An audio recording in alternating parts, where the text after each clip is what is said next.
एक बेहद चौंकाने वाली और गंभीर खबर सामने आई है जिसे अडानी के चैनल एनडीटीवी ने छापा है, लेकिन फिर चुपचाप उसका ट्वीट हटा दिया गया क्योंकि एनडीटीवी ने लिखा है कि एक साल में 24,000 से ज्यादा रेल दुर्घटनाएं हुई और 21,000 से ज्यादा लोगों की जानें गई। सिर्फ एक साल में 24,000 रेल दुर्घटना हुई हैं। क्या इसी वजह से इसी सच्चाई को छुपाने के लिए एनडीटीवी ने चुपचाप ट्वीट डिलीट कर दिया?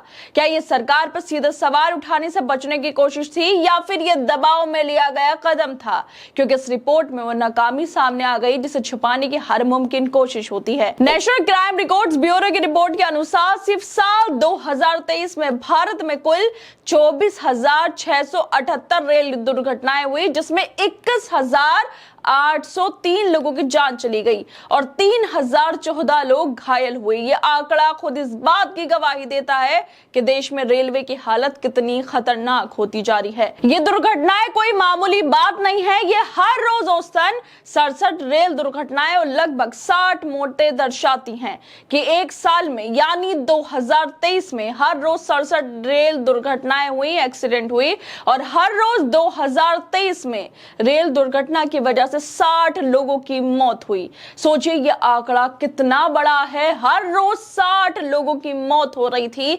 2023 में रेल दुर्घटना से। और अब लगा लीजिए 2024 और 25 में क्या हाल होगा।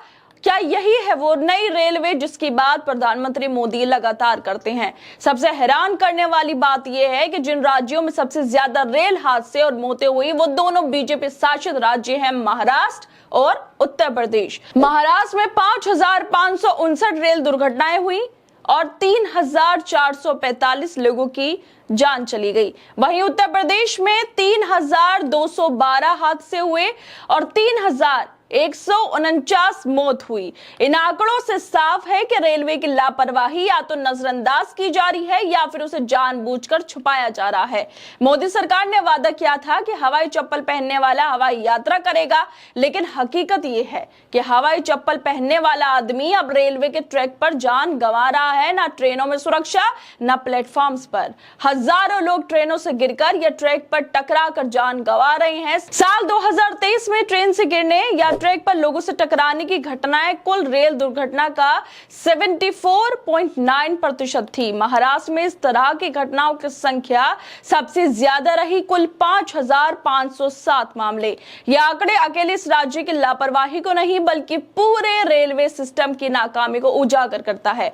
2022 के मुकाबले 2023 में रेल दुर्घटनाओं में 6.7% की बढ़ोतरी देखी गई और अगर यही हाल रहा तो 2024 और 25 के आंकड़े और भी डरावने होंगे। क्या इस और कोई ध्यान नहीं दिया जा रहा? इतना बड़ा खुलासा होने के बाद भी एनडीटीवी ने अचानक वो ट्वीट हटा लिया जिसमें खबर शेयर की गई थी, जबकि खबर का लेख वेबसाइट पर अब भी मौजूद है। सवाल उठता है, आखिर ट्वीट क्यों डिलीट किया गया?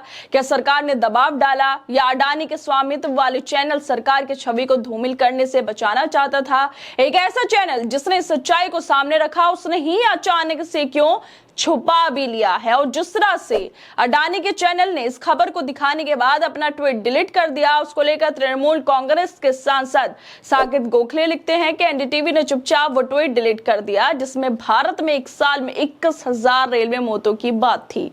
2 सांसदों ने उस ट्वीट को कोट किया था और अब वो गायब कर दिए गए। मीडिया मोदी के सामने किस हद तक झुक जाता है, ये इसका शर्मनाक एग्जाम्पल है। हालांकि एनडीटीवी वो असली आर्टिकल डिलीट करना भूल गया।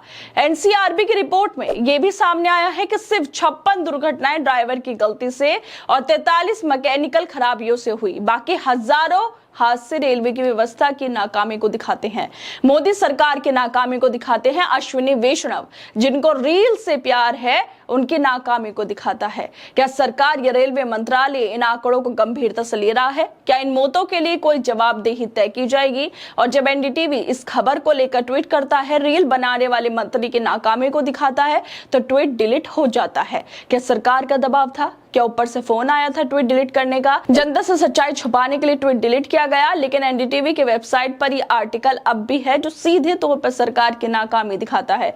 2023 में 21,000 से ज्यादा लोगों की जान गई। महाराष्ट्र उत्तर प्रदेश में सबसे ज्यादा जान गंवानी पड़ी लोगों को। क्या ये राज्य सरकारों की लापरवाही नहीं है? अब सोचना यह है कि जब एक साल में 24,000 के करीब रेल दुर्घटनाएं हो सकती हैं, तो क्या हम वाकई सुरक्षित हैं? क्या भारत का आम नागरिक जो ट्रेन में सफर करता है वो अगले स्टेशन तक जिंदा पहुंचेगा? इसकी कोई गारंटी है? क्या ये सरकार जो रेलवे की दुहाई देती है इन मौतों की जिम्मेदारी लेगी? ये छोटा मोटा आंकड़ा नहीं है बल्कि बहुत बड़ा आंकड़ा है कि 2023 में हर रोज 67 रेल एक्सीडेंट हुए और हर रोज 2023 में रेल दुर्घटनाओं की वजह से 60 लोगों की मौत हो रही थी। और इससे बड़ा सवाल ये कि जब अडानी के चैनल ने ये रिपोर्ट दिखाई और फिर ट्वीट डिलीट कर दिया, तो क्या ये सिर्फ कोइंसिडेंस है या किसी दबाव की कहानी छुपी हुई है? खैर दोस्तों, आप लोगों को क्या लगता है इस वीडियो को लेकर? हमें अपनी राय जरूर दें। बाकी तमाम खबरों को देखने के लिए जुड़े रहिए हमारे साथ।